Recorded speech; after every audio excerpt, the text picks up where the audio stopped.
Holy freaking crap, guys. Mark Cuban is getting into a lot of political lore lately. If you've been online, you know, Shark Tank guy. He's cool on Shark Tank, but he sucks in politics. I don't know what info people have over him. Anyways, I love to ramble. Anyways, Mark Cuban gets torched, to say the least, by by Bill Maher and Joe Scarborough on Real Time with Bill Maher. And Bill Maher literally says he's a Rachel Maddow lookalike, and he just goes off on Mark Cuban and his hypocrisy. It's going to be a good one. It's a juicy one. By the way, make sure you like today's video. Subscribe to my channel. I post 2 new videos every single day. Comment maybe Shark Tank or Mark Cuban is gay. I don't know. Just comment something to help boost it in the algorithm. And if you don't know what to comment, put an orange heart. It always boosts my videos, and I appreciate it, guys. You guys are the best. And by the way, I just hit 20,000 subs. Thank you guys so much. Love growing this audience. I love reading the comments and responding to you guys. So by the way, make sure you comment, talk to me, and let's get into it. Carol Hart saying, "We're dealing with a company, the head of which has aggressively injected himself into the presidential race and made it clear what his point of view is."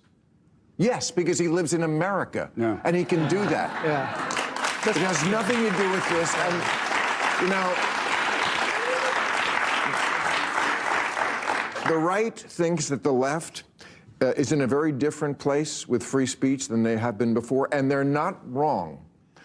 Damn right, we're not wrong. The left wants to censor people they disagree with. They are foaming at the mouth at the idea of censoring people like you and me.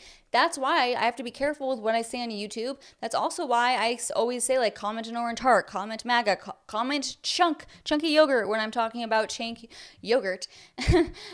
Because YouTube, like these big tech platforms, not just censor people like me, but really make it harder for us to grow. They're not really suggesting our videos as much as they suggest certain narratives videos. Like, if you are stupid libtard, yeah, you're gonna go far on YouTube. So that's why I'm always trying to get you guys to like and subscribe and comment, because engaging helps my content. So yes, it's a fact. We all know it. We don't hear about liberals ever being censored. Ever. Why is that? Tell me, please. Someone let me know in the comments below if you disagree with me. Please show me some instances. Anyways, let's get back to it. They're not wrong. This is arrogant. You don't punish somebody. It would be like if we stopped Henry Ford from making the cars because we didn't like what but can you take one anecdotal example, one idiot? By the way, I just want to say, I just want to point out that, you know, I don't like Bill Maher, but sometimes he has reasonable positions such as free speech. So that's why, like, so many conservatives are so, like, eager to, like, put Bill Maher up on a pedestal. But remember, he's still a lib-ass bitch. Yeah, right. Truly an idiot to stop. This is not an idiot. This is someone with power. An idiot with power is not unusual. Okay, but that's What are those glasses? He looks like a dork, like Velma from Scooby-Doo. Those are the worst. having power. Comment Scooby-Doo for the algo. Okay. I thought he was joking with those. Me too. Let's talk about why we've talked about entrepreneurs and what makes America great. You know what makes our economy, what sustains our economy? The rule of law. Yeah. And that's what I believe is at stake at this election. We want a fair and equitable approach to the rule of law. The great thing about America is an idiot makes a decision like that based on politics instead of based on what their job is. You can take it to the courts. The courts will overturn it, and I guarantee you they're gonna have that decision overturned, and they're gonna have to find another reason, a better reason, a more relevant reason to deny. And they'll learn a harder lesson. He'll just move more of his production and more of his launches somewhere else, to Florida or to Texas, exactly. I mean, they'll learn the hard way. But it's just the attitude. He's got to be that kidding. I find scary. That they're far too willing to stifle freedoms, including speech, for the sake of safety or misinformation, sometimes, which is coming from everybody. It's, you know, one has a monopoly on it. Joe Scarborough. Or just power. You're saying nobody it's just has power. a monopoly on it. Come on. Oh, look at the scumbag. Look. Relativism right there. I said nobody has a monopoly. You said nobody has a monopoly on it, but that's like saying nobody has a monopoly on being a billionaire. He's got that monopoly up here. I mean, What the hell? Yeah, I mean that is true. That is true. Oh my gosh, I can't get over Get more money than glasses. us. And by the way, guys, sorry it's zoomed in so much. I have to, or else I can't even post this video because it gets copyrighted. So bear with me, please. A lot more money than us. So Mark didn't like that. Look at that. you don't get it? I don't know what point you're making. Look, you're saying it's And they clap for no reason. Well, there is no doubt. There's no misinformation. There's some disinformation from the left, but comparing it to what Donald Trump No, of course. spews Are you every kidding day, me? every- And this is the issue these libtards have. It's their biggest thing is, okay, well, the Democrats do bad things, but no one lies more than Trump. No one spreads more misinformation than Trump and his supporters and there's those evil MAGA people online. So it's unsafe to let them continue to speak their truth. And this is coming, by the way, from the party that's always like, my truth, and I'm speaking my truth.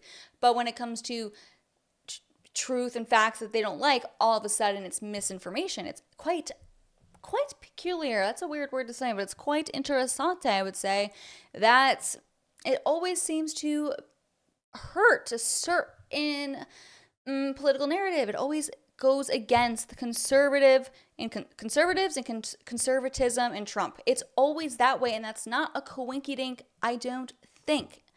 Gosh, I'm so lame. Anyways, let's get back to it. Are we comparing it to what Elon Musk is spewing out, unfortunately, on X? Call him out, Bill. You know what? I'm just going to say, a lot of these people, when conservatives were complaining that, or whenever conservatives complain about being censored on these big tech platforms, people on the left, excuse my yawn, I'm tired today, guys. People on the left will be like, oh, it's his company. He can do what he wants with it, which is like a very libertarian argument. And cool, I kind of get that. I totally do get that. But at the same time, it's like, okay, then apply that same logic now. Elon Musk bought it. The richest man in the world bought Twitter, renamed it X. He should be able to post whatever the frig he wants. That's the benefit you get when you are that rich and you can buy the platform, Joe. Do you guys know Morning Joe, by the way? I don't know if he still hosts this show. I think it's on MSNBC. But he co-hosts the show with his wife, and they fight all the time, and you can always kind of tell, oh, they were fighting this morning. They're in a fight, which is, it's kind of stupid to co-host in the morning a live show every day with your wife, especially if you guys don't really love each other. Anyways, that's just my take on it. The bitch loves to ramble. Like Brett Stevens right now, with all due respect. It's a joke. That's a real time. You sound like him, who looks like Rachel Maddow. Yeah, there you go. Finally trying to be a comedian off the cuff. You understand what I'm saying? Look, I need to move this so you guys can actually see Mark Cuban a little bit more. Oops, of course. I love when that happens. Anyways, let me move this a little bit so you guys can actually see Mark Cuban, this is the funny part, right? Because he says that he looks like Rachel Maddow. So that's kind of, okay, it's so true, by the way. But I've never argued with that. I've never. Yeah, so that is so funny. And, this Bill Maher, it's not hilarious. I'm not dying laughing, right? He's not I know he says he's a comedian, but whatever. But yeah, he calls Mark Cuban a freaking Rachel Maddow lookalike. And if you don't know who she is or what she looks like, that is such an insult. Michael Knowles from Daily Wire kind of looks like her too when he wears his glasses. Anyways, dear men, don't have short, dark hair and wear glasses like that because you're going to look like Rachel Maddow and you don't want to look like her. Trust me. Anyways, have a great day.